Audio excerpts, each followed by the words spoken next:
Our story begins with Barry Allen waking up in the Central City Police Department to news that Citizen Cold and the Pied Piper are battling outside of the Citizen Cold Museum. Confused, Barry tries to correct his coworkers, and he insists that Captain Cold is a part of the Rogues. But no one seems to understand what he's talking about, and they even question who the Rogues are in general. Realizing that the city's in trouble and something's not quite right, Barry races out of the room, but he soon discovers two key things are missing. The first thing, his ring, and the second thing, his speed. In this confusion, Barry tumbles down a flight of stairs, but when he comes to, he hears a familiar voice reach out to him, asking if he's alright. When he looks up, it's his long-dead mother standing above him. In a total state of disbelief, Barry asks her, "Are you real? Are you really here?" Which she responds, "Of course I'm here," like he's some kind of lunatic. Overcome with emotions and just not being able to fully comprehend the situation, Barry and his mother share a very heartfelt hug. Barry Allen realizes that this isn't his world. It can't be. Things just aren't adding up. And not just the fact that his mother isn't dead, but other things as well, such as his dad having died years ago from a heart attack, or the fact that Captain Cold is now Citizen Cold, and he's Central City's greatest hero. Confused and baffled, Barry tries telling his mother that he's the Flash, to which she responds, "Well, who's the Flash?" And he says, the fast guy from the Justice League. To which she responds, "Well, who's the Justice League?" Barry tries bringing up Superman, to which he says, "Barry, you're not making any sense." And finally, Barry says, "Well, what about Batman?" To which she says, "Batman? Of course I've heard of Batman. Who hasn't?" We then cut to Gotham City, where we see the man himself gliding over the night sky, stalking his prey.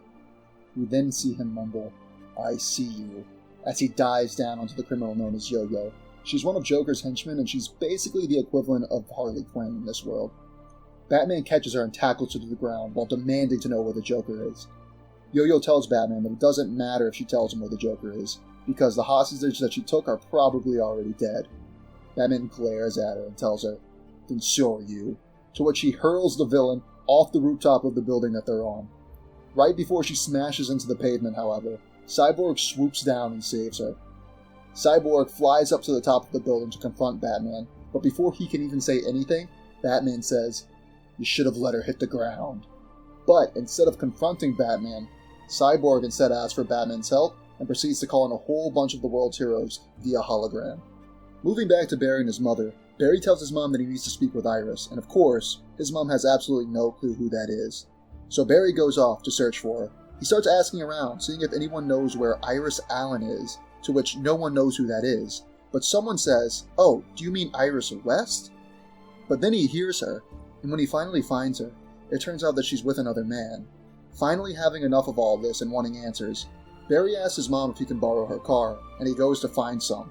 However, this whole time, Barry cannot shake the feeling that he's being watched, which we'll catch up on later. Back in Gotham, Cyborg informs Batman and the rest of the heroes that he's called there via hologram that the reason that he's called this meeting is to find out who will help him save the world against two very familiar faces. It turns out that Europe is actually being ravaged by two different invading forces. The United Kingdom is being invaded by the Amazonians, who are slaughtering people in mass, and all of Western Europe is being invaded by the Atlanteans, who sunk most of the region into the sea. Both of these forces want to rule the world, and they have no problem killing millions of innocent people fighting over it.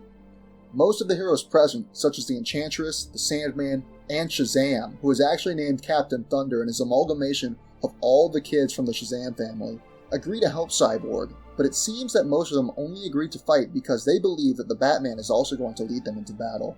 Not having any of this, and seeing all of this as a lost cause, Batman declines the invitation and glides away, while Cyborg screams to him that if they don't do something, the Earth will die, and Gotham will along with it, to which Batman replies, "One can only hope."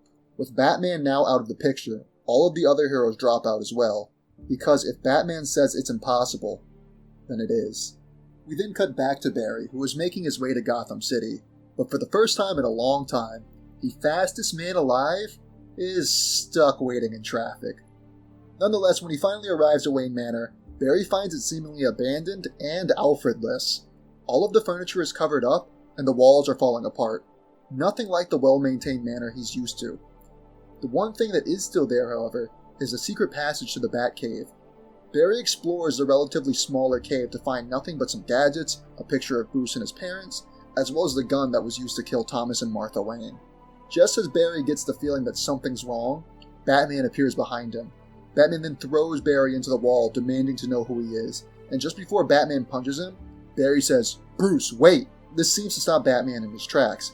Having some room to speak, Barry tells him that he knows his secret identity, and that he knows what he went through. Batman repeats the name, Bruce, before telling him, "Bruce is dead. I watched him die." Which brings about the horrific realization that this isn't Bruce Wayne, the Batman that he knows. This Batman is indeed Thomas Wayne, the father of Bruce Wayne, who clearly took the grief of the events in Crime Alley very different. The next issue begins with Deathstroke leading a group of villains into a flooded Europe claimed by the Atlanteans. Slade and his crew are trying to find banks and treasure that are underwater but are coming up empty. Just then, they spot another one of their ships out in the water. As they approach, they see that the whole crew has been massacred with the sunken Eiffel Tower behind them. Horrified by this, Slade tries to order a retreat, but it's too late. Something rams into the boat, and when Slade turns around, standing behind him are Aquaman and Ocean Master. Aquaman figures that they're not working with Wonder Woman and her Amazonians, but he doesn't seem to care, as he massacres everyone on the ship. Back in the Batcave, Barry is still struggling to accept the fact that Batman is not the man that he remembers. Believing that this is some sort of trick set up by the Joker, Batman breaks one of Barry's fingers and demands again to know who he is.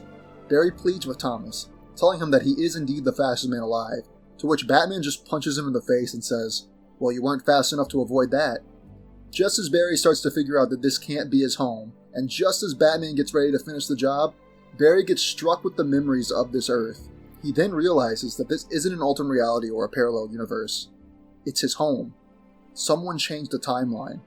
As this revelation unfolds, his ring flies out of his pocket, almost like someone intended for that to happen. Attempting to prove once and for all that he is the man he claims to be, Barry puts on his ring and pulls out his suit. Only, it isn't his suit. It's the Reverse Flash's suit. Realizing that the Reverse Flash is most likely the culprit behind all of this, Barry explains that the events in his life, such as his parents' death, aren't real, and that his mother is alive. He then tells Thomas that Thawne has the power to alter history, and that he's also responsible for the war that's ravaging their Earth. Thomas, however, seems to only care about one thing, his son. Thomas asks Barry why he called him Bruce when they first met, and Barry explains to him that Bruce is one of his best friends, and that he became the Batman after Thomas and Martha Wayne both died in that alley that night.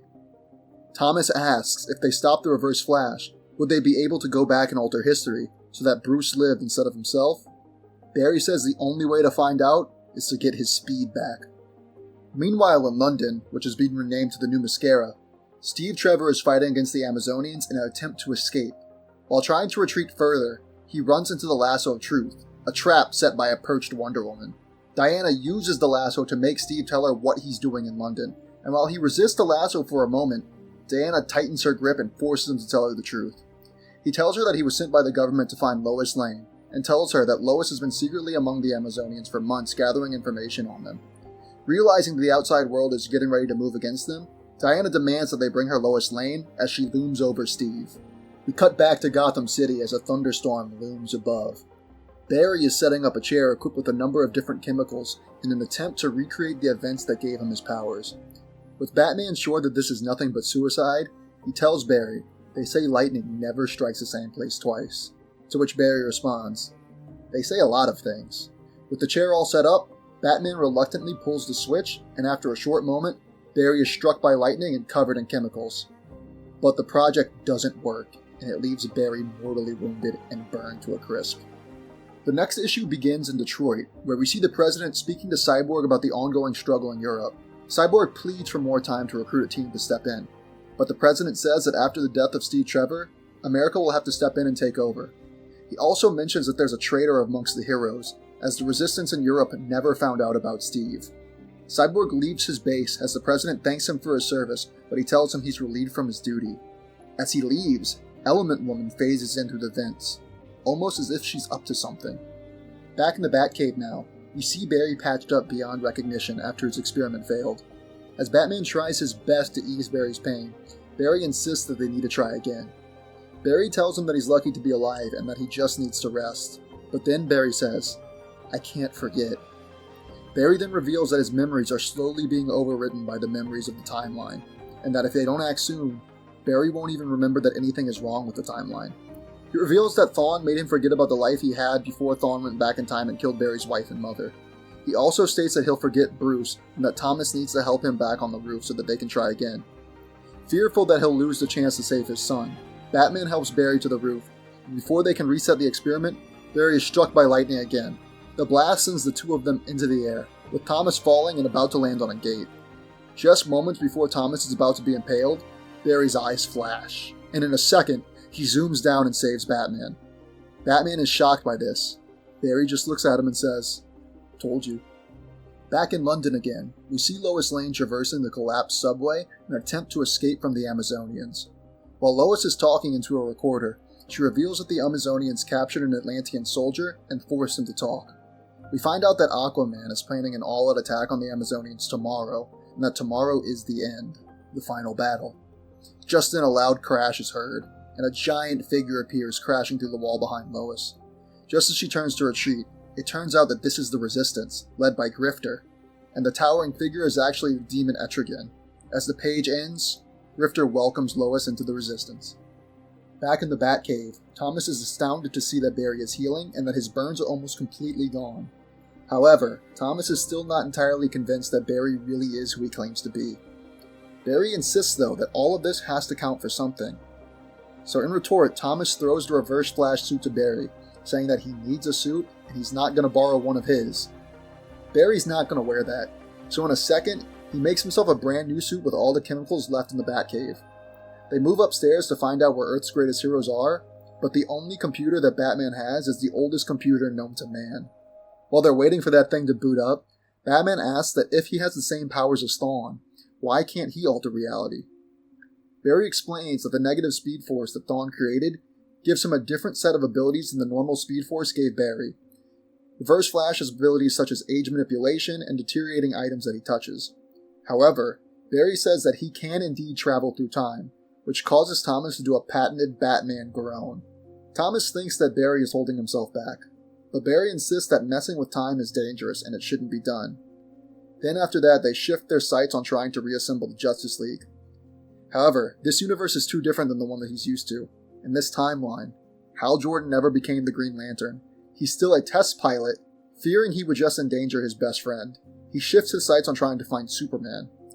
No evidence of Clark's existence exists, other than a rocket from space striking Metropolis many years ago, killing thousands of people in the process. Seeing this as their only lead, Batman contacts and meets up with Cyborg. Batman tells Cyborg that he agrees to now join Cyborg's army, but under one condition, that Batman gets to build the army. Batman tells Cyborg that his first candidate is whoever was in the rocket that struck Metropolis. Cyborg has no clue what Batman is talking about, and he's just not comfortable hacking into the government's mainframe. Cyborg is like the Superman of this timeline. He's basically the superhero that everybody trusts, so hacking into the mainframe isn't something that he'd want to do. Batman says that doing this is the only way that he'll join him, however, so reluctantly, Cyborg agrees. This infuriates Barry, as he sees this as Batman lying to Cyborg, and he says that this world never mattered to Batman in the first place. Cyborg discovers that the rocket was codenamed Project Superman, and that the life form inside was named Subject 1, and that he'll lead Batman and the Flash to it. We now move to New Metropolis, where Batman, Cyborg, and the Flash are moving through the sewers, trying to gain access to a secret underground base housing Project Superman. After gaining access to the lab, Cyborg thanks Batman for joining him, because since he did, all the other superheroes will join as well. Cyborg also tells him that this will make his dad proud of him, which makes Barry glare back at Thomas. As they move through the facility, they pass by a room called Subject 2, which does unfortunately house the remains of Krypto the Superdog. They finally arrive at a giant safe with Superman's logo on it, guarded by 2 security guards. Batman quickly subdues them and Cyborg hacks in and opens the gate to reveal Superman. Only, it can't be Superman. When the door opens, we are revealed to a tall, lanky, pale version of the Man of Tomorrow. It's made apparent that Superman has been kept underground with next to no human contact, as he's frail and he can't communicate very well. Before they can make sense of the situation, however, more guards show up and are absolutely shocked to see that it's Cyborg breaking into their facility.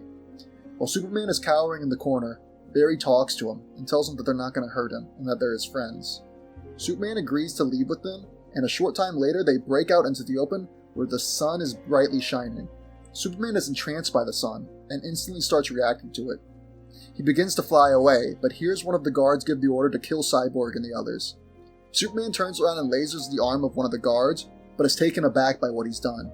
So he flies away, leaving the three heroes standing in disbelief, as Batman says, "There goes your big savior." We cut to Billy and the rest of the Shazam family sitting in their home, watching the president give a statement on the ongoing war in Europe. The president states that the hope that the people had placed in superheroes was misplaced and that they haven't organized in any meaningful way, so they now state that they will fight this war themselves.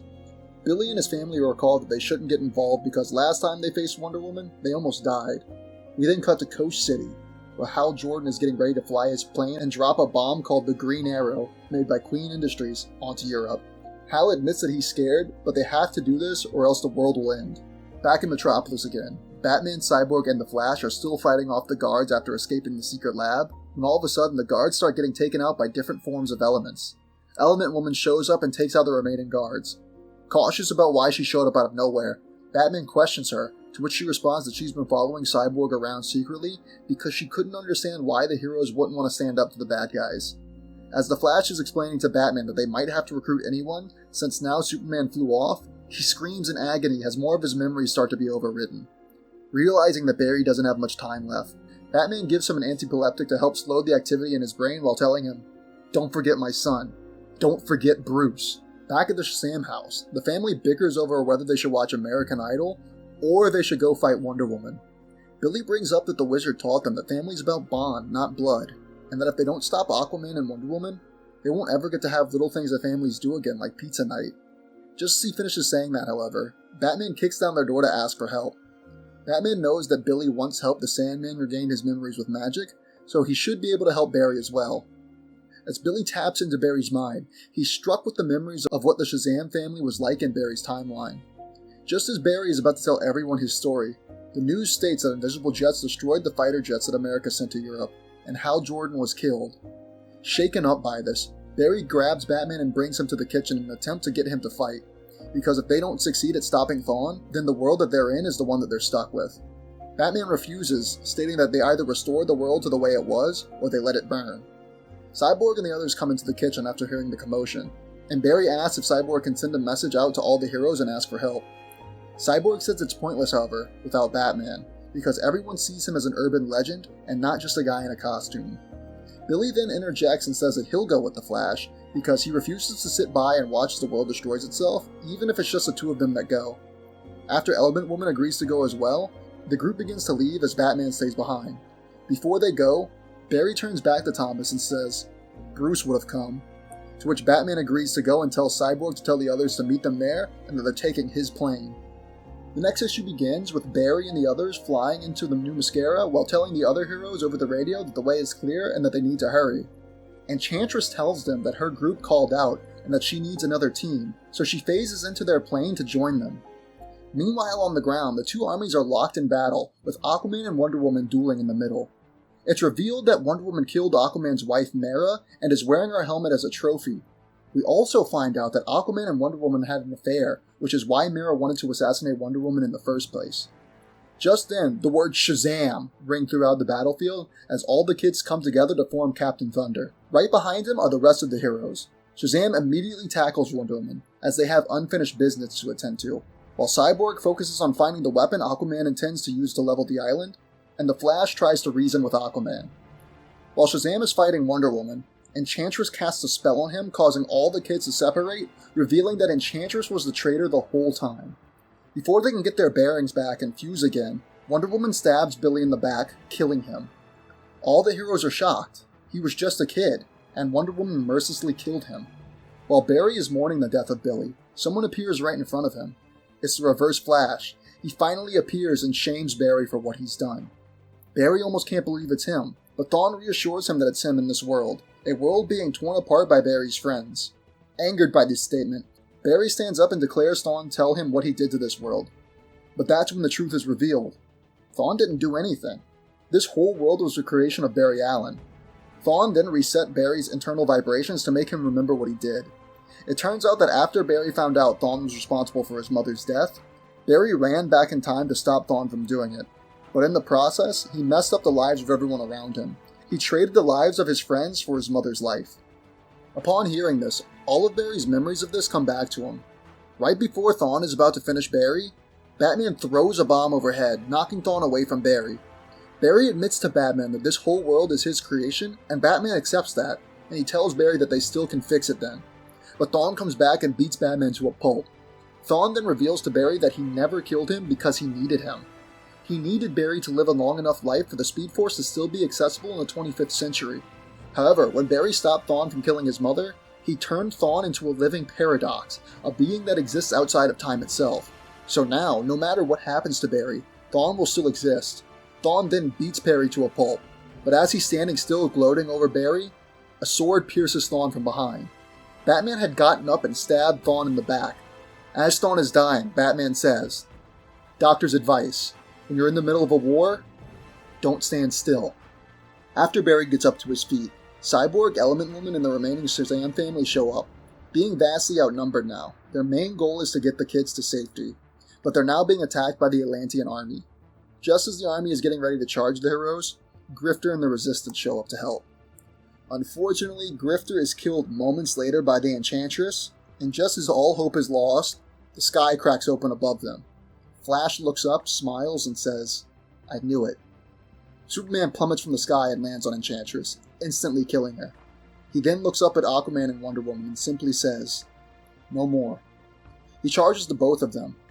Batman collapses from the injuries he sustained from Thawne and the Enchantress, and as Barry checks on him, Cyborg screams that whatever machine Atlantis was using to sink the island is about to split the planet in half. Just then, more of Barry's memories are being overwritten to the point that he doesn't remember what he has to do anymore. As the planet begins to split, Batman speaks to Barry as he's dying. He tells Barry that he can still save the millions of lives in this world and the millions that have already died, as well as keeping the promise he made to save Bruce.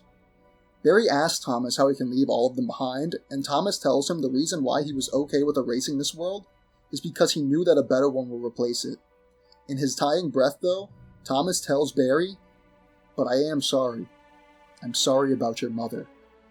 With everything else going to hell, Barry runs into the Speed Force, but since he was still thinking of his mother, he arrived at her house.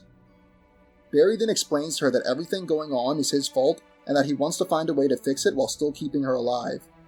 His mom tells him that since he arrived at her house because he was focused on her, if he just focuses on himself, he can find himself and stop him from altering the past. Barry still won't accept that. He says there has to be another way. But then his mother asks him how many people died because of all this. She's clearly shaken when Barry tells her that millions of people have died because of it. She tells Barry that the life they lived in this timeline still happened, that they lived a life together and that it happened one way or another, and that he has to let her go. They both embrace and she tells him that she'll be with his father. Barry then runs into the Speed Force and finds himself running to change the past. He tells himself that he's sorry and he knows what he's feeling, before pulling him off the cosmic treadmill and stopping it.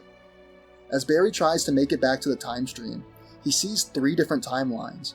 A voice tells him that the history of heroes was shattered into 3 a long time ago, and that Barry can help them fix it, but at a cost.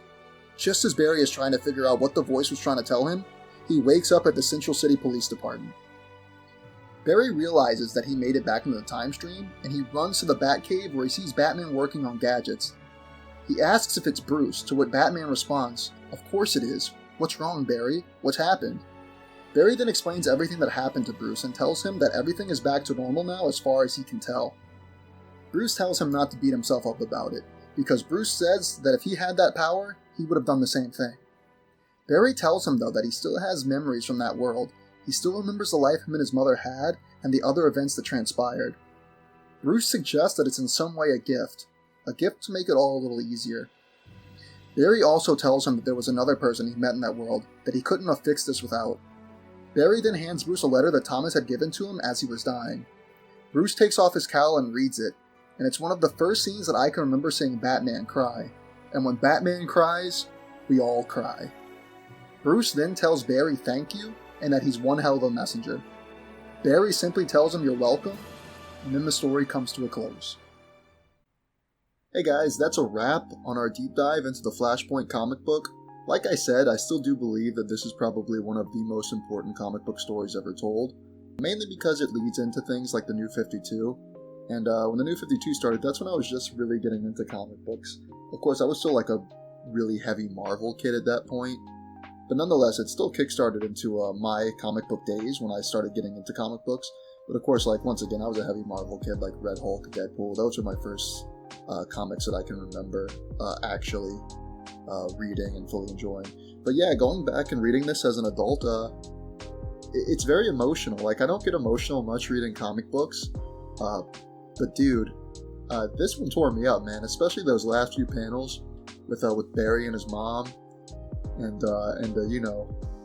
Batman telling Barry that he's sorry that he can't save his mom, or especially when like Batman reads a letter from his dad. There were some really emotional beats to that story, and it's something I really appreciate because there's a lot of comic books out there, and I really appreciate the ones that can look pretty and tell a very convincing story as well, and that's what Flashpoint did for me. We might disagree on how important it is, like if it's the most important comic book. I do 100% agree, though, that it's definitely probably the most important comic book of the modern era. I think there were more important stories told back in the day, before my time. But for me, this is probably the most important comic book story ever told. It's not my favorite comic book, but it's definitely my favorite comic book story. And we'll get into that. We'll get into some of my favorite comic books later, and my favorite comic book. Hopefully we'll get into that one soon. It's Batman The Dark Knight Returns, and hopefully we can get into that and all the spin-offs it caused. But we might stop at Master Race, because I don't know if I want to get into Golden Child, because I really didn't enjoy Golden Child, so we might just cut it off there. But yeah, guys, once again, we have some exciting things coming up. I really appreciate y'all. If y'all got to this point in the video, I really appreciate it. Once again, if you feel that I've earned your subscription, I would really appreciate it, because I do just enjoy this, and I would like to build a fan base around it. But even if not, I just enjoy doing this. It's one of the most fun things I've done, aside from like acting or like voice acting and things like that. But yeah, like comic books are definitely one of my favorite things. I would really love to continue to do this for the foreseeable future. But yeah, we definitely got some more character deep dives coming out. We're gonna do some more comic book dives as well. I don't know how many of those we're going to do realistically. They do take a while. This video in its entirety took me about 7 or 8 hours of non-stop work, and that's apart from my job and my other duties. But yeah, we've got some more exciting stuff that's coming. Thank you so much for watching. I really appreciate y'all sticking through, especially to the end of the video. And once again, if you've enjoyed, feel free to sub. But anyway, guys, I'll see y'all tomorrow or whenever the next video comes out. But yeah, guys, peace. Stay you.